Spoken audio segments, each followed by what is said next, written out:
You pause.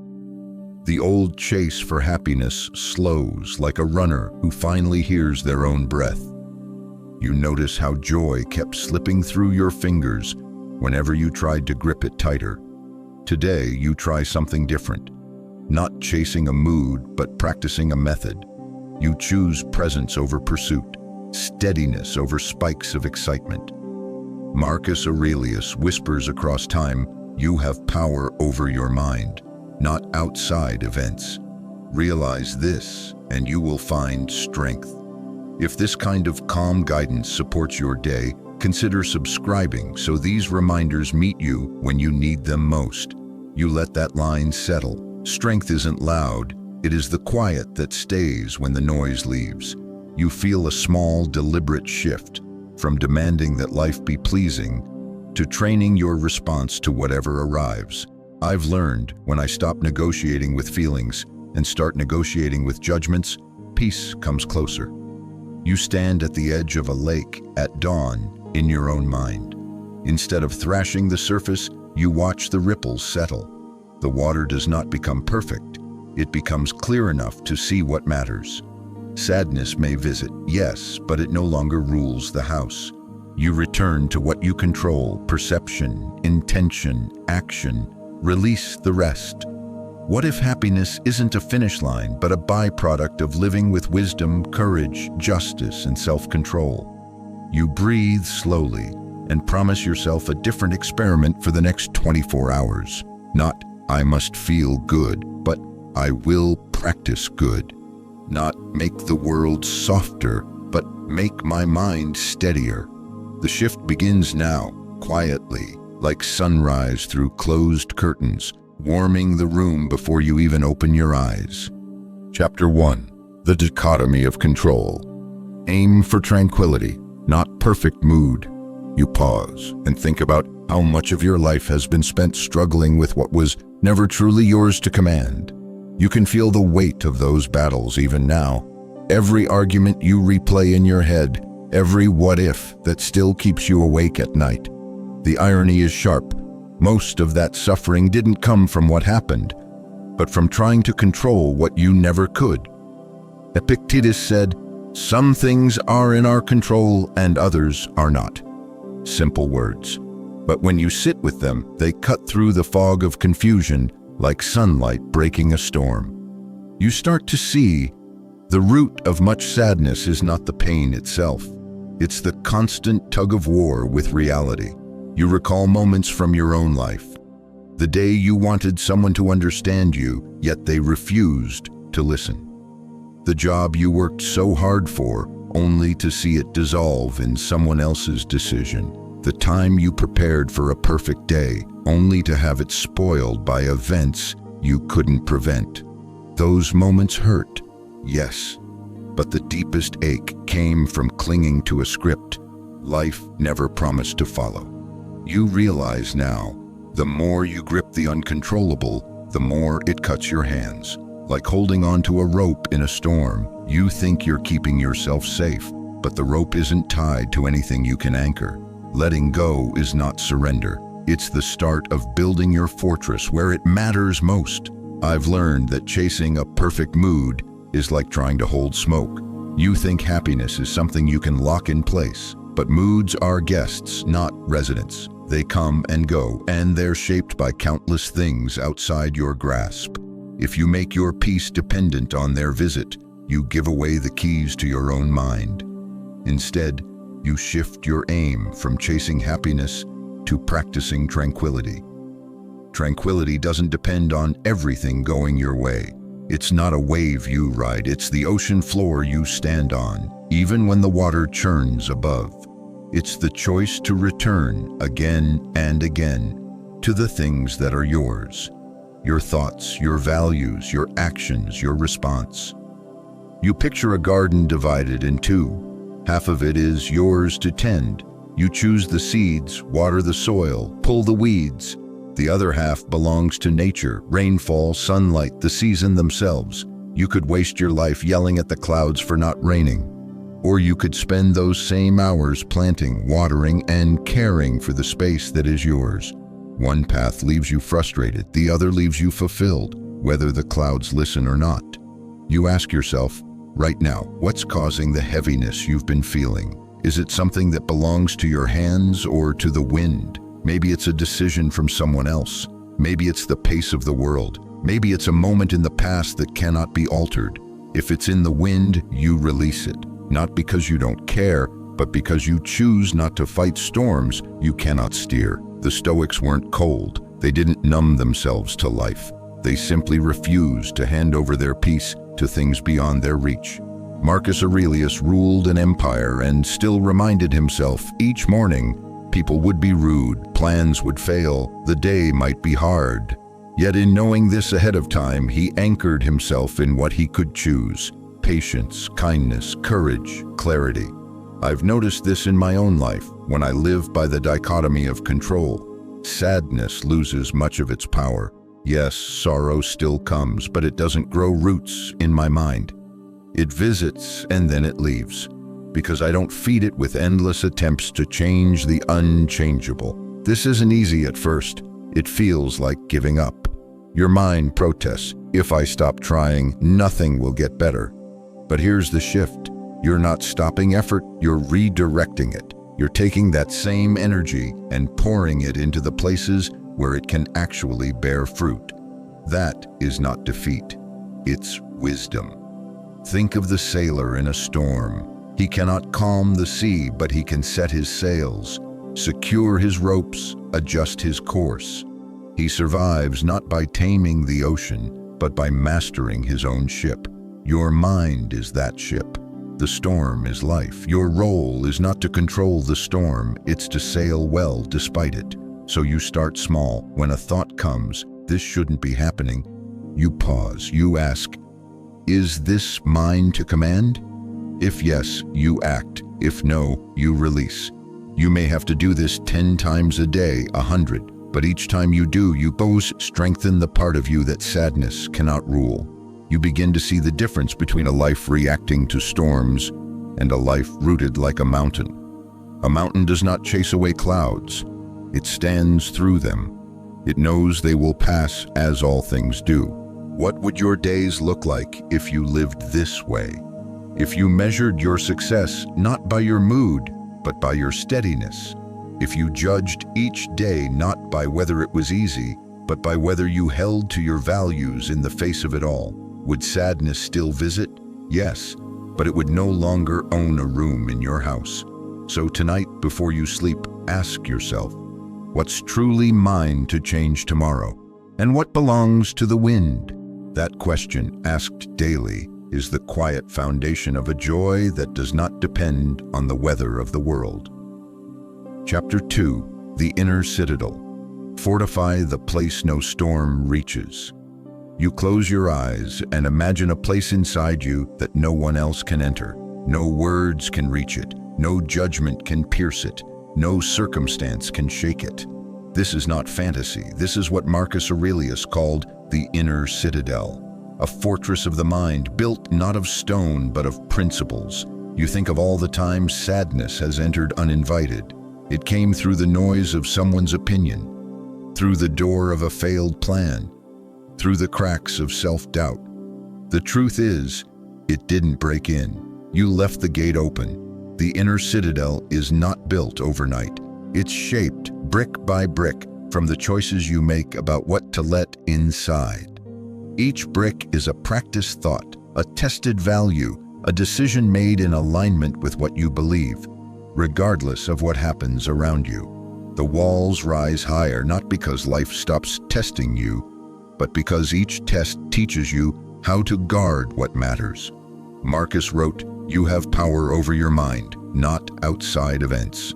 Realize this, and you will find strength." Strength is the mortar of this fortress.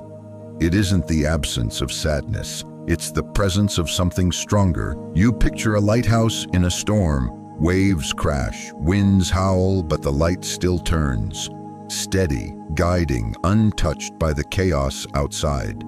That's your citadel, a place that sadness can tap on, but never enter unless you open the door. I've seen how easily the mind gets pulled into the weather outside. A careless comment becomes a storm. A small mistake becomes a flood. Without a citadel, every wave feels like the end. With it, the waves still come, but you are not swept away. Building it begins with awareness. You notice when sadness is triggered, not to judge yourself, but to map the entry points. Was it someone's disapproval, a fear of losing something, a belief that your worth depends on how today turns out? Each time you spot the opening, you lay another brick. And here's the truth. You cannot build the inner citadel in comfort. It's built under siege.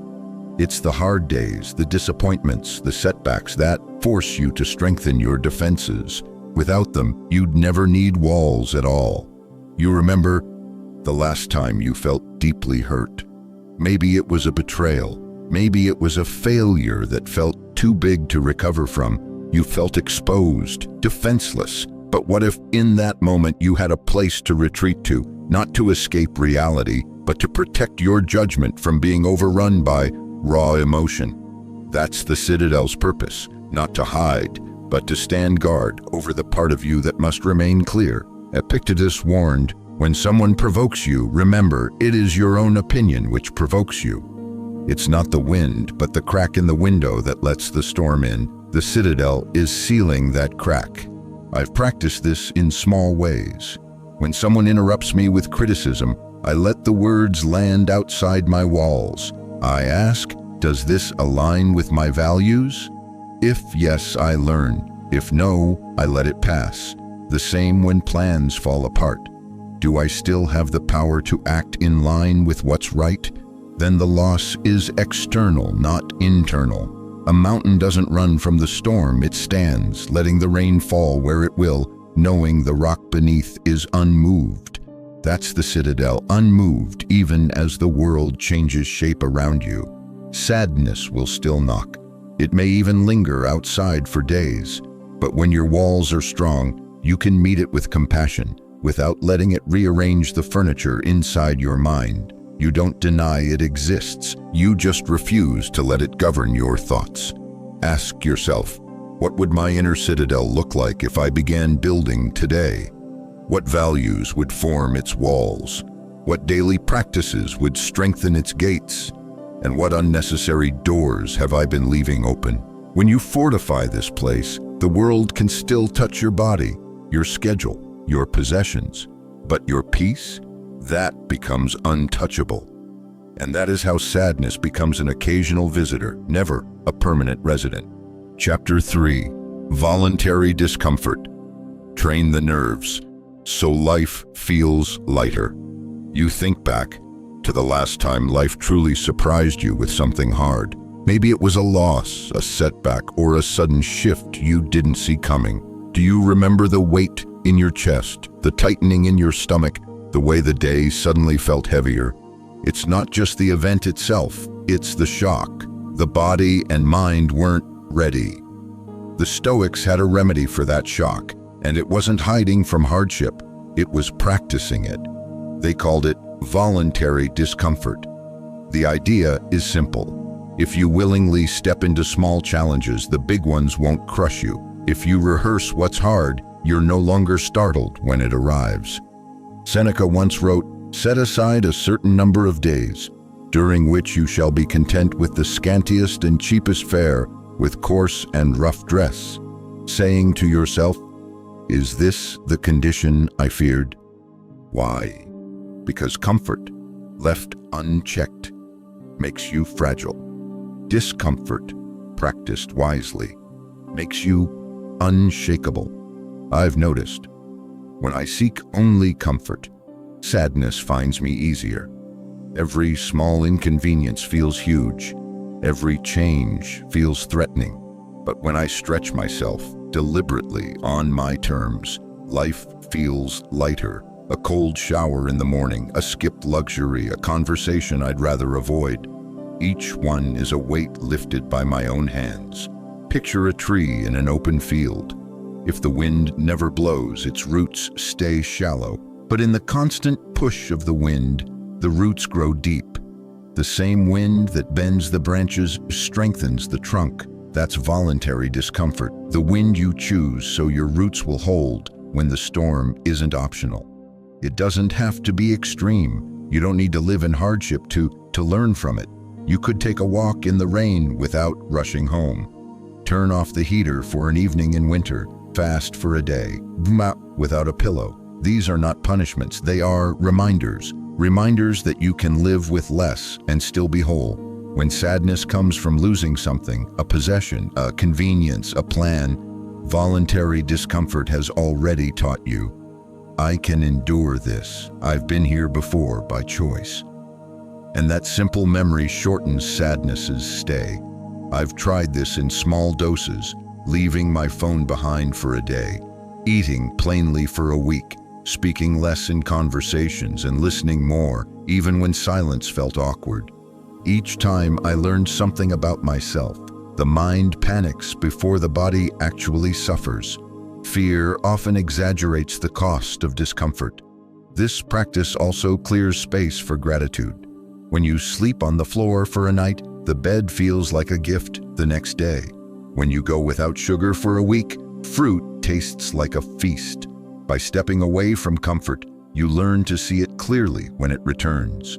Ask yourself, what's one small comfort you could give up just for a short time to remind yourself that you are stronger than your cravings? What challenge could you invite this week? Not to prove your toughness to others, but to deepen your resilience within. Epictetus warned that the world outside is beyond your control, but your preparation is always yours. If you train the mind to be at ease in difficulty, you rob sadness of one of its sharpest weapons, surprise. Think of a soldier who trains in the rain, the mud, the cold. When the real campaign comes, those conditions don't break him, they're familiar. When you live only in ease, life's inevitable challenges feel like ambushes. But when you train with small trials, they feel like opponents you've already faced. This isn't about becoming hard or joyless. It's about becoming light. The less you need everything to be perfect, the freer you are to enjoy it when it is. Sadness becomes a visitor you nod to at the gate because you've already rehearsed life without its comforts. You've already stood in the wind by choice. So tomorrow, do one thing that makes you slightly uncomfortable. Let it be safe, intentional, and mindful. Notice the thoughts that come up, the resistance, the excuses. Smile at them. Because in that moment, you're not just enduring discomfort, you're building the kind of strength sadness cannot take away. To Chapter 4, Negative Visualization, Premeditatio Malorum. Hold loss lightly, cherish fully. You wake up, and your mind drifts to what you expect from the day. We all do this. Picture the people we'll see, the things we'll do, the comforts we'll enjoy. But the Stoics had a way of looking at the day that was different, not from pessimism, but from a deep desire to live more fully. They called it premeditatio malorum, the premeditation of adversity. It's the practice of imagining ahead of time that the things and people you love could be taken from you. Not to sink into sadness, but to sharpen your appreciation and soften the blow if the loss ever comes. Seneca said, "He robs present ills of their power who has perceived their coming beforehand." When you think of loss before it happens, you meet it with familiarity, not shock. And in the meantime, you cherish what you have as if you'd already lost it once. I've noticed, when I don't think this way, I take life for granted. I speak to people as if they'll be here forever. I hold on to possessions as if they'll always be mine. And when they're gone, the sadness is heavier because I never prepared. You can practice this right now. Think of someone you love. Picture that. For some reason beyond your control, you can't see them tomorrow. Feel the weight of that thought. Notice the sudden desire to tell them something kind, to be fully present with them today. That's the gift of negative visualization. It pulls you into gratitude instantly. You picture your morning coffee. One day you might not have it. The chair by the window where you read. One day it might not be yours. The laughter of a friend. One day you might not hear it again. Far from making you sad, this thought makes you alive in the moment, because you know nothing is guaranteed. Marcus Aurelius reminded himself daily, you could leave life right now. Let that determine what you do and say and think. He wasn't being morbid, he was being awake. He knew that by imagining the absence of what he loved, he would hold it more gently while it was here. You might wonder, doesn't this make sadness worse? No, it's the opposite. Sadness grows sharp when we think loss is unfair, unexpected, unnatural. But when you've met the thought before, when you've welcomed it as a teacher, loss still hurts, but it doesn't surprise. I've used this with small things and big things. When I eat a meal I enjoy, I think, one day I won't taste this again. When I talk to an old friend, I imagine, one day this conversation will be our last. It's not depressing, it's clarifying. I slow down, I listen more, I taste more deeply. Think of it like walking through a garden in autumn. The leaves are golden, the air is crisp, and you know winter will strip it bare. Because you know it won't last, you notice every detail. The way the sunlight moves across the petals, the faint scent in the wind, the crunch under your feet. This is how negative visualization teaches you to live. Try it tonight. As you prepare for bed, imagine waking up tomorrow without one thing you cherish: your home, your sight, a loved one's voice. Then open your eyes in the morning and find it still here. See how differently you treat it. The practice doesn't make you immune to sadness, it makes you intimate with gratitude. And gratitude, I've found, is sadness's quiet antidote. When you live knowing that everything is on loan from life, you stop clinging and start honoring. Ask yourself, what in my life have I been walking past as if it will always be there? How would I see it differently if I knew its time was limited? When you learn to hold loss lightly, you learn to hold life fully. And in that balance, sadness finds little room to grow. Chapter 5. Judgment before emotion. Rename, reframe, release. You pause and think about how often sadness has arrived in your life wearing a mask. Sometimes it shows up as anger, sometimes as fear, sometimes as a vague heaviness you can't even name. But beneath all of it, there's a truth the Stoics never stopped repeating. It's not the event that disturbs you, it's your judgment of the event.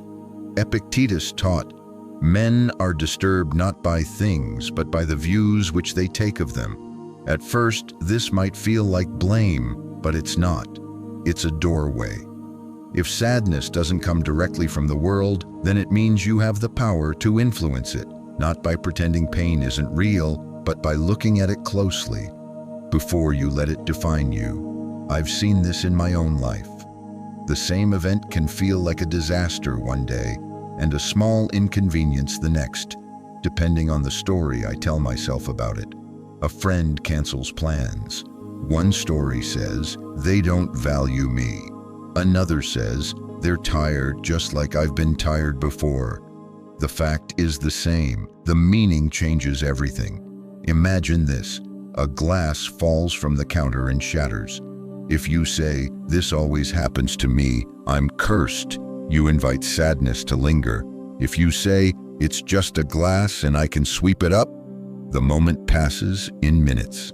It's the same glass, only the judgment changed. The Stoics practiced catching that judgment in the space between event and reaction. They treated it like a traveler at the gate, questioning where it came from before letting it enter. When sadness knocks, you can do the same. Ask it, what story are you telling me right now? And is it true? It's like labeling a storm. If you call it the end, you panic. If you call it rain, you simply grab an umbrella. Renaming an event doesn't erase reality. It adjusts the weight you give it. I've learned that sadness often swells when I use absolute language. This is the worst thing ever.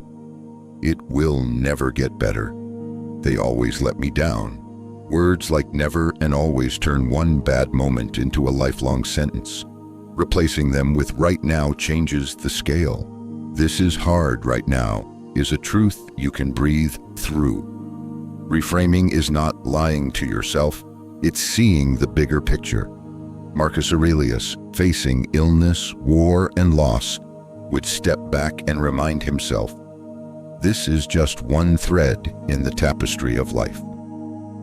From close up, a dark thread can dominate your view, but step back and you see it's part of a larger pattern. You can practice this reframing with something small today. Miss the bus? Instead of, my day is ruined, try, now I have 10 extra minutes to think. Receive criticism instead of, they hate my work, try, this is a chance to improve. Over time, your mind becomes skilled at turning obstacles into material for growth. And then comes the last step, release. Once you've named and reframed, you let it go. This is where many get stuck, circling the same thought even after seeing it differently. Release means you trust yourself to act where you can and stop rehearsing the pain where you can't. Picture a hand holding a stone. At first, it's easy to carry, but hold it for hours, days, years, the weight becomes unbearable. Not because the stone got heavier, but because you refuse to set it down. Judgment works the same way. Keep holding it and sadness stays heavy. Let it drop and you feel light again. I've found that some sadness comes simply from letting unexamined judgments pile up. The practice of judgment before emotion clears those piles before they become walls. It's not about denying what hurts. It's about refusing to let the first, rawest interpretation run your life. Ask yourself, the next time sadness visits, what am I calling this? Could I call it something else? What meaning am I giving it? Could I choose a lighter meaning? What am I still holding that I could lay down? In doing this, you become less like a leaf tossed by the wind, and more like the wind itself, moving with intention, shaping the space around you. Sadness may still arrive, but now you greet it as a guest, not a ruler. And each time you rename, reframe, and release, you strengthen the mind's ability to choose peace over despair. Chapter 6. Amor Fati. Turn every event into fuel. You think back to moments you swore you'd never accept, the breakup you didn't want, the job loss that made you question your worth, the illness, the delay, the sudden change that threw your plans into chaos. At the time, it felt like life had turned against you, and yet years later, you can see those same moments shaped you in ways comfort never could. This is the heart of Amor Fati, to love your fate, not just to accept what happens, but to embrace it as part of your story, as if you had chosen it yourself. Marcus Aurelius wrote, "A blazing fire makes flame and brightness out of everything that is thrown into it." A Stoic doesn't just endure events, they burn them for fuel. You pause and feel the resistance rise in your chest. How can I love something that hurt me? It's a fair question. Loving your fate isn't about pretending you enjoy pain. It's about understanding that nothing arrives without the possibility of transformation. The pain is raw material. What you create from it, that's the art. I've seen this in my own life, how things I once cursed became the turning points I now respect. The closed door that led me to a better one. The mistake that humbled me enough to listen. The disappointment that freed me from illusions I didn't know were holding me back. Think of a blacksmith. He doesn't reject the rough, shapeless iron because it's unformed. He heats it, hammers it, shapes it into something strong. Amor Fati is seeing your challenges as that raw iron. They are not here to end you, they are here to shape you. When sadness comes, it often brings a question, why me? But the Stoic flips it, why not me? Who am I to believe that life owes me a path without stones? If the stones are here, perhaps they are part of the path itself.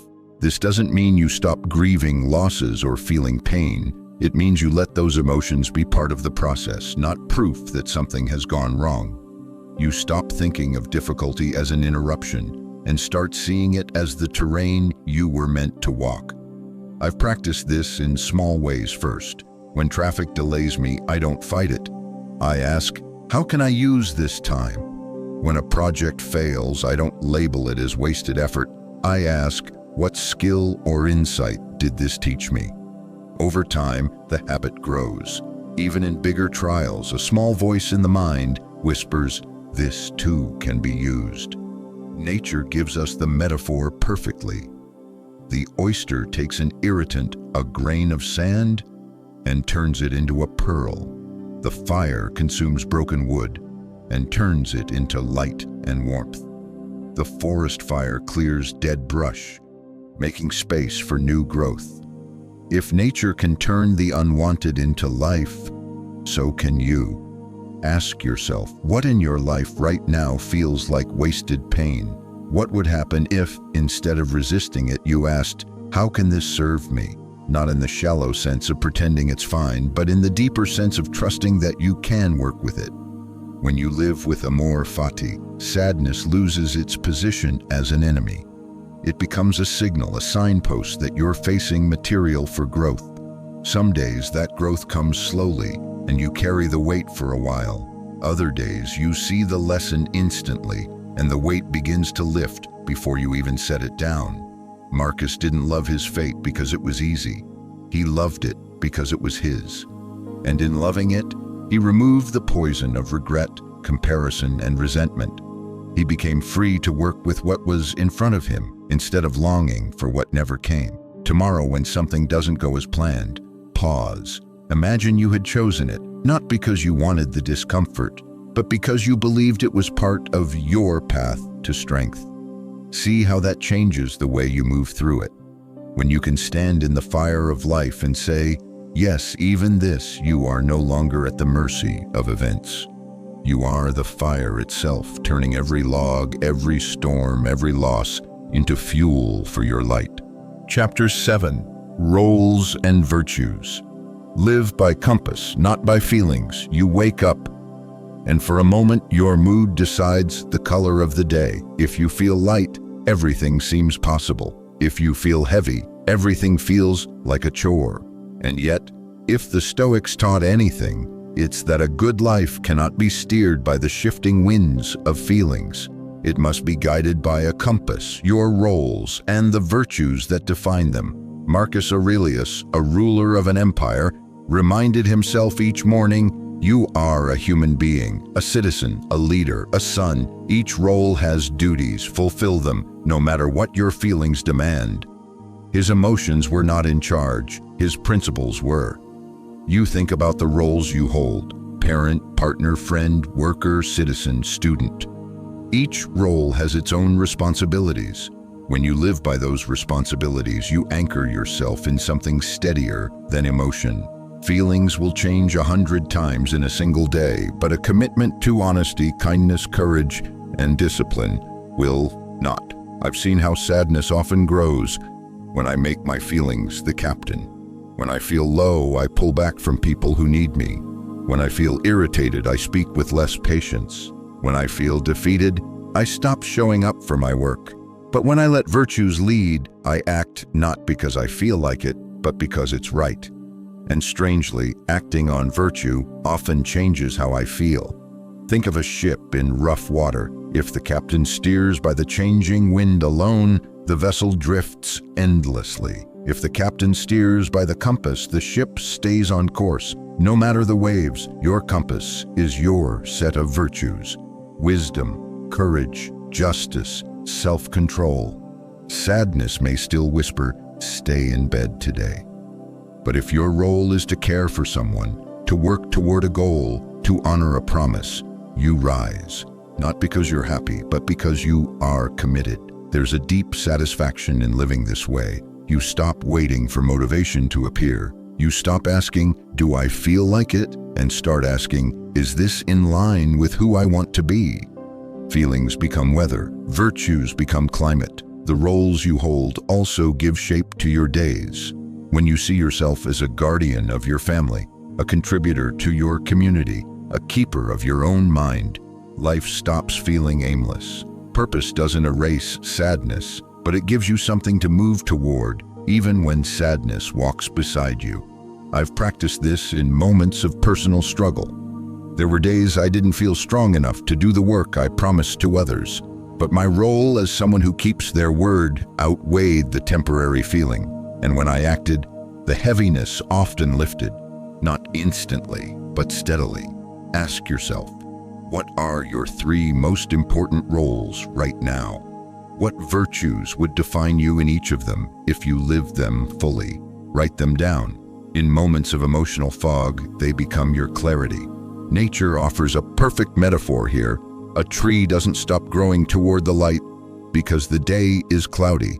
Its direction is fixed, even when sunlight is hidden. So too with virtues, they guide you through clear days and dark ones alike. This approach also protects you from being tossed around by other people's moods.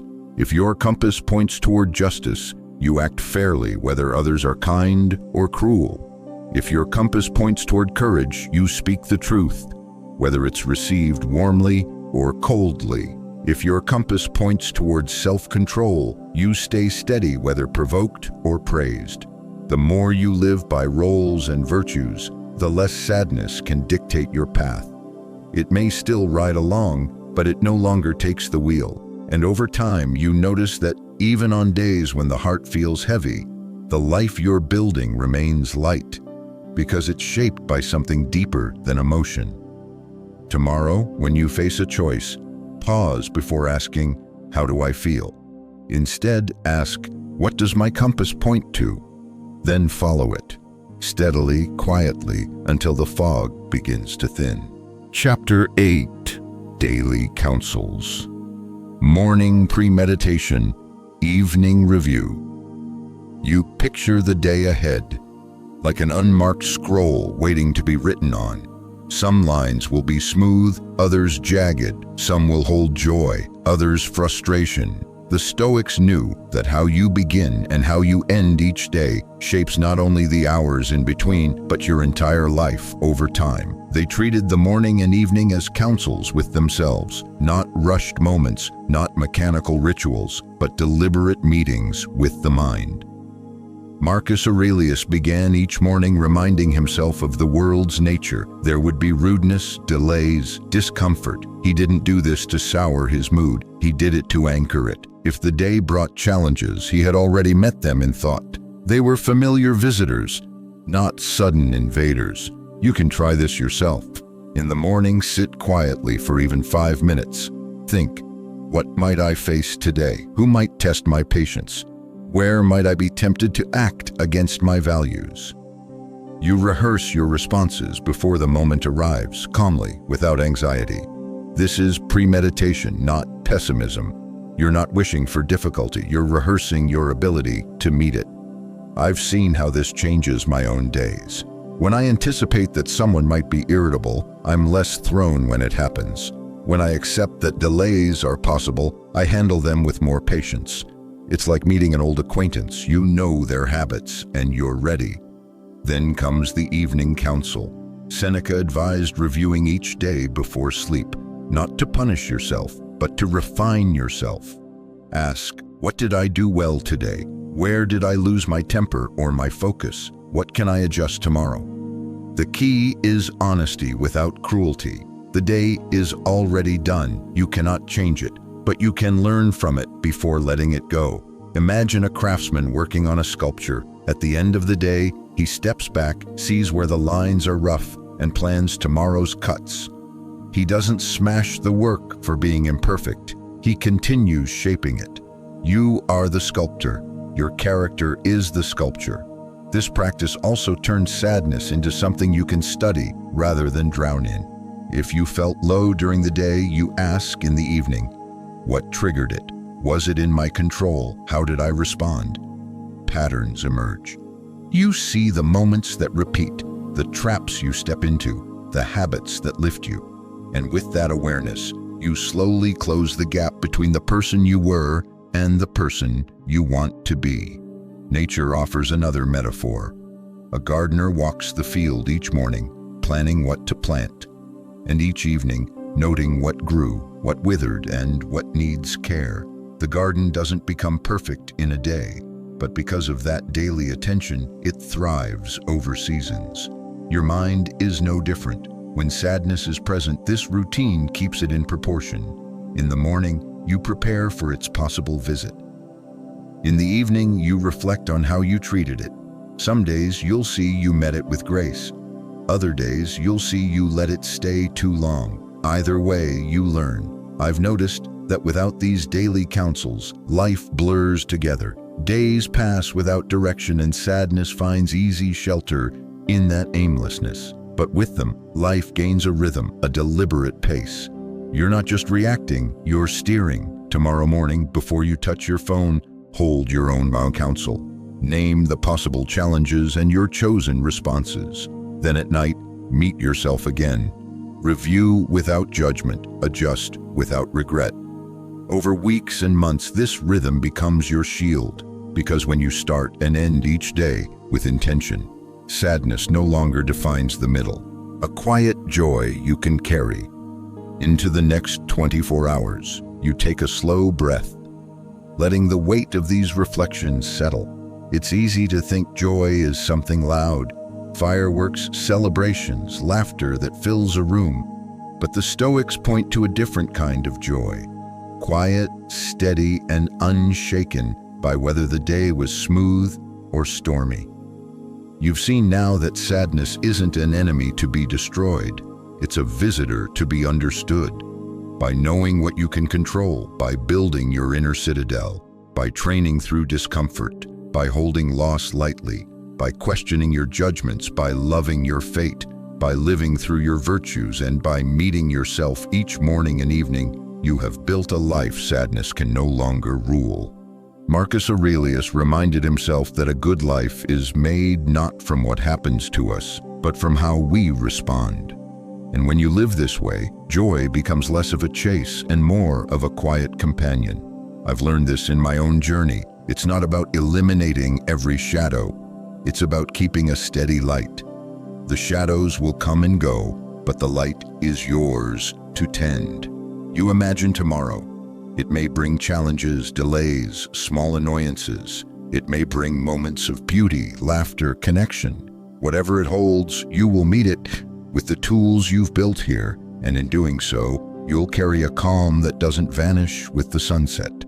Ask yourself, as you step into the next 24 hours, what is mine to do today? How will I live it well? Then let that be your measure. Not whether the day was easy, but whether you lived it in line with your deepest self. Because the truth is, when you live this way, sadness may still visit, but it will never again be your home.